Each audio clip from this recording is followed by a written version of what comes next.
ويصنع الفلك وكلما مر عليه ملأ من قومه سخروا منه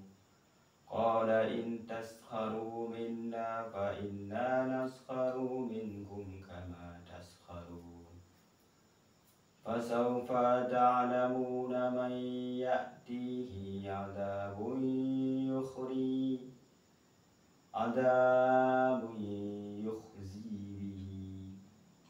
يخزيه ويحل عليه عذاب مقيم حتى إذا جاء أمرنا وفارت التنور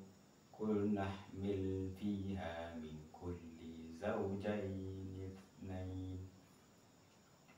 زوجين اثنين وأهلك إلا من سبق عليه القول وما آمن معه إلا قليل وقال اركبوا فيها بسم الله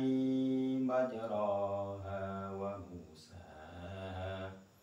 إن الرب لغفور رحيم وهي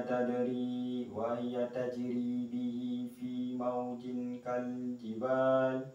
ونادى نوح ابنه وكان في معرج يا بني اركب معنا ولا تكن مع الكافرين قال سآوي إلى جبل يعصمني من الماء قال لا عاصم اليوم من أمر الله إلا من رحم وحال بينهما الموج فقال ما من المغرقين وقيل يا أرض ابلغي ماء ويا سماء أقلعي وغيظ الماء وقضي الأمر واستوت على الجود وقيل بعدا للقوم الظالمين ونادى نوح ربه فقال ربي إن ابني من أهلي وإن وعدك الحق وأنت أحكم الحاكمين